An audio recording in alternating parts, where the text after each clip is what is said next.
Yeni bir güne mükemmel uyandık. Çünkü gerçekten burada çok rahat uyuduk arkadaşlar. Sıfır sivrisinek, sıfır problem. Küçücük otel odasına her şeyi sığdırmışlar. Banyosu, mutfağı, buzdolabı, dolabı. Birazdan Uluwatunadan çıkacağız. Trenle Hikoduwa'ya geçeceğiz. Sri Lanka'nın güneyini gezmeye devam ediyoruz. Yolculuğumuz Hikoduwa'ya trenle. Otelimizin de manzarası böyle. Her yer yeşillik. Burada otel sahibi tuk tuk çağırdı arkadaşlar. Tuk tuk bekliyoruz. Ve bu kasabada Pikmi uygulaması çalışmıyor. Daha önceki videomda size Pikmi uygulamasından bahsettim. Sri Lanka'ya geldiğinizde mutlaka indirin Pikmi uygulamasını. Orada gideceğiniz yeri seçiyorsunuz ve fiyatı görebiliyorsunuz. Tuk tuklarla da bu fiyat üzerinden pazarlık yapabilirsiniz eğer Pikmi uygulamasından araç gelmezse. Evet, tuk tuk geldi arkadaşlar. Thank you so much. Bye bye. Thank you.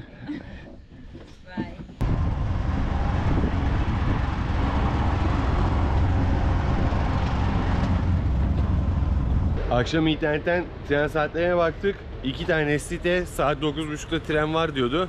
Fakat tren istasyonuna gittiğimizde saat 3.30'da olduğunu öğrendik trenin. Diyeceğim şu ki internete yazan saatler uyuşmuyor arkadaşlar. Onlara pek inanmayın. En sağlıklısı tren istasyonundan bu saatleri öğrenmek.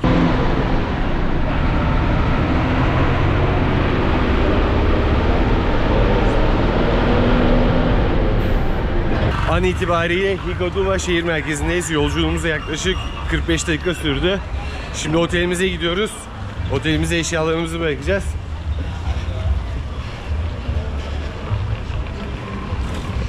Hikoduwa'ya hoş geldiniz. Hoş bulduk.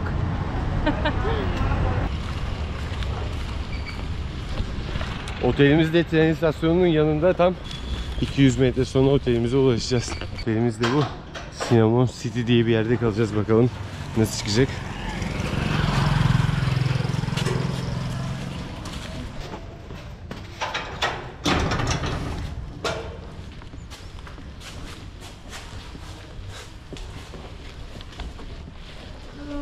Günlük 12 dolara tuttuğumuz otelin odasındayız şu an arkadaşlar.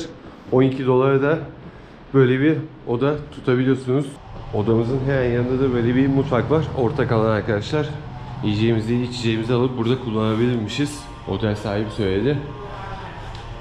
Bir de üst tarafta bir balkon var. Otelimizin hemen yanında da futbol sahası var. Genelde Sri Lanka'da pek futbol oynanmıyor. Kriket oynanıyor. Kriket de İngiliz sömürgesi zamanından kalma bir spor burada. Çok meşhur arkadaşlar. Sri Lanka'da futboldan çok kriket oynanıyor. Gezdiğimiz neredeyse her kasabada bir kriket sahası gördük. Okulların bahçesinde de kriket sahaları var. Hikoduwa'nın eski ismi 1960'larda Hippiwatuna'ymış. Çünkü 1960'larda birçok hippi bu kasabaya yerleşmiş ve hippilerin yaşadığı bir kasaba olmuş. Daha sonra ismi Hikoduwa olarak değiştirilmiş onlar gelince. Ve 2004 yılında Hint Okyanusu tsunamisinden en çok etkilenen kasabalardan bir tanesiymiş burası. En çok yapılan aktivitelerden bir tanesi dalış. Bunun dışında yoga ve meditasyon da yapılıyormuş bu kasabada. Tekne turları da bayağı meşhurmuş burada arkadaşlar. Çünkü okyanusun suyu çok berrak diyorlar. Gidince göreceğiz, birazdan sahilde olacağız. Ayboğan.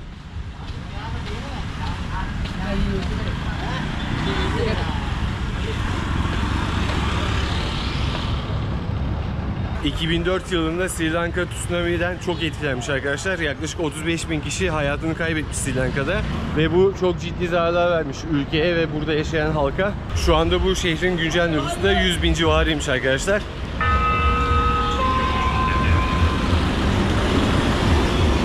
Güney kıyısındaki bu kasaba Galle'den 17 km, Colombo'dan ise 98 km uzaklıkta. Colombo'dan trenle de buraya gelebilirsiniz ya da otobüsle de. En güzel yolculuk tabii trenle oluyor, en rahat yolculuk.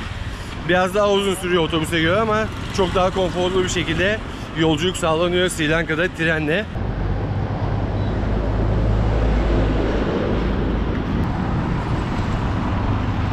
Otelimizin konumu tam şehir merkezinde, plaja ise 10 dakikada vardık arkadaşlar.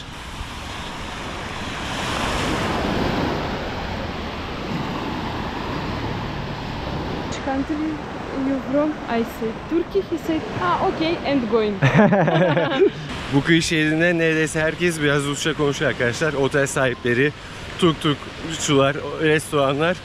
Vera da az önce Rusça konuşmaya başlamış. Vera demiş anlamıyorum, Türk'üm demiş. Ondan sonra adam da uzaklaşmış. Ve bakın su da gerçekten cam gibi. Biz de maskelerimizi almıştık yanımızda Türkiye'den. Burada maskeyle dalış yapacağız. Bakın şurada bir zaten kalabalık var. Hepsi maskeyle dalmış.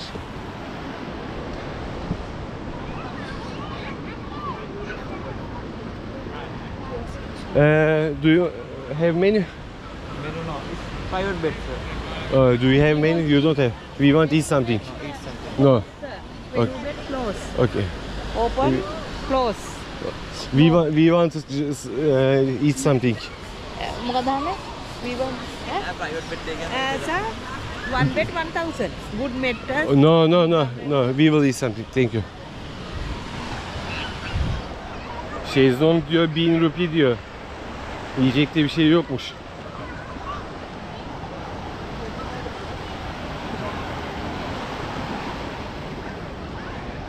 Geldiğimiz diğer sahillere göre farklı bir sistem var burada. Bakın çok da şezlong yok aslında. Bir önceki gittiğimiz her sahilde bir sürü şezlong vardı ama burada insanlar havlularını atmış.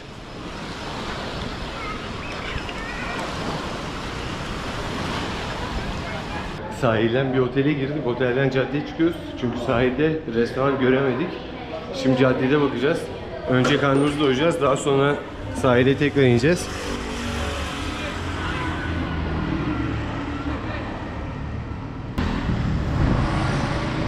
Şöyle bir restorana geldik. Bakın restoran duvarlarını boyamamışlar. Bembeyaz kalmış. Herkes de bir şeyler yazmış. Duvarlar full yazı. %90 tabii Rusça.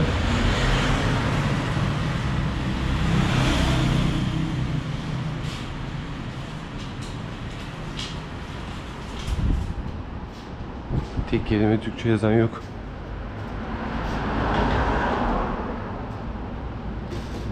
Ve burada da kahvaltılarımızın vazgeçilmesi roti söyledik arkadaşlar. Burası da küçük Antalya olmuş. Her şey Rusça. Her şey. Menülerin hepsi, yazıların hepsi, tabelaların hepsi. Antalya'dan farksız bir yer olmuş. Mekan zaten saniyeyle içinde doldu. Şöyle küçücük bir roti geldi. Şu kadarını yedim. Mirissa'dayken Coco Restoran diye bir yer bulmuştuk arkadaşlar. Oradaki pozisyonla buradaki pozisyon arasında yarı yarıya fark var.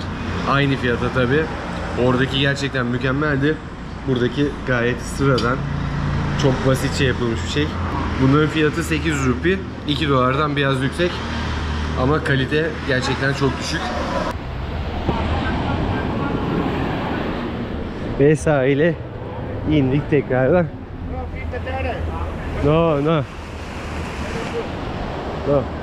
Kaplumbağalar için yosun satıyorlar burada da. Abi yavaş. Ayvan. Yeah. Have a nice day. Your bed is empty. Yes. Evet, burada gerçekten şezlongların çoğu boş. Bunun en büyük nedeni de şezlongları sadece kiralıyorlar arkadaşlar. Mirissa'da falan hiç öyle bir sistem yoktu. Yiyeceğinizi içeceğinizi alıp oturabiliyordunuz. Fakat burada sadece kiralama yapıyorlar. Bu yüzden çoğu insan da sadece havlusunu serip sahilde oturuyor. Şezlong kiralamıyor. Ücret istedikleri için ekstradan.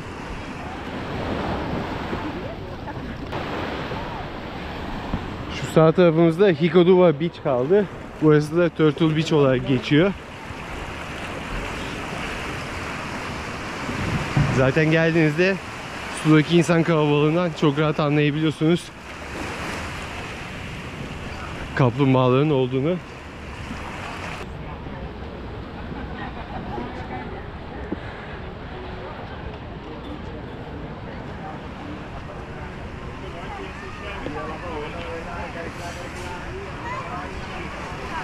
Burada arkamızda maske de kiralıyorlar. Şu iki maske.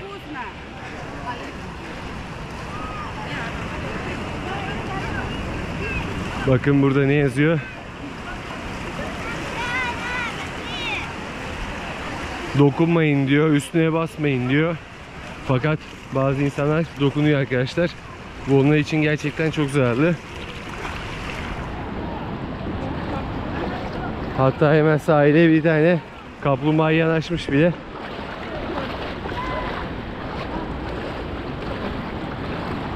Bakın burada hayvancağız.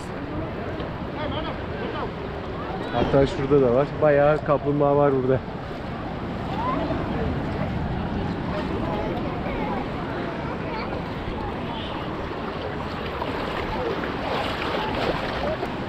Böyle devam ediyor sahil.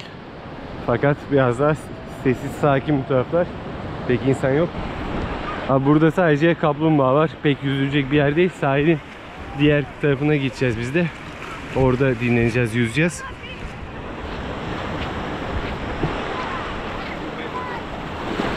Bakın herkes yazmış dokunmayı etmeyin diye ama hala burada kaplumbağaları seviyorlar.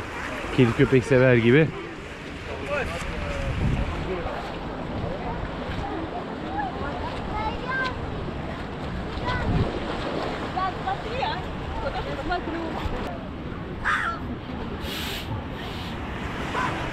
Buradaki mısırcı bile Rusça konuşuyor. Kusna diyor, lezzetli diyor mısır.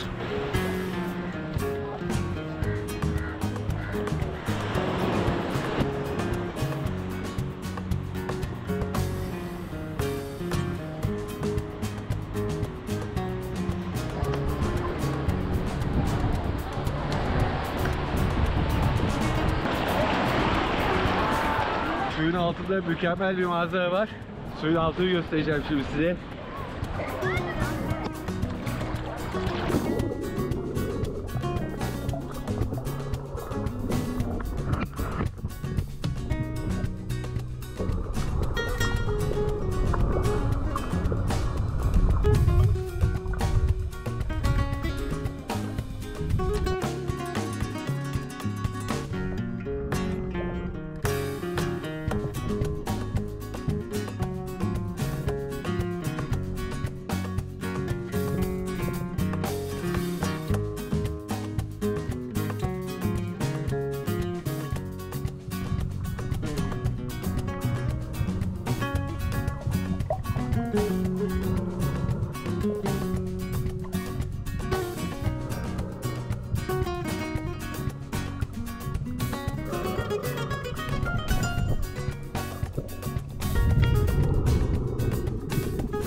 Suyun altı gerçekten mükemmeldi arkadaşlar.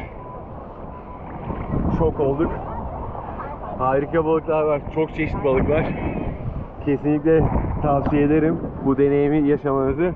Bazıları tüplerle yapıyor bu dalışı. Biz maskeyle yaptık. Fakat gerçekten harikaydı. Çok güzel.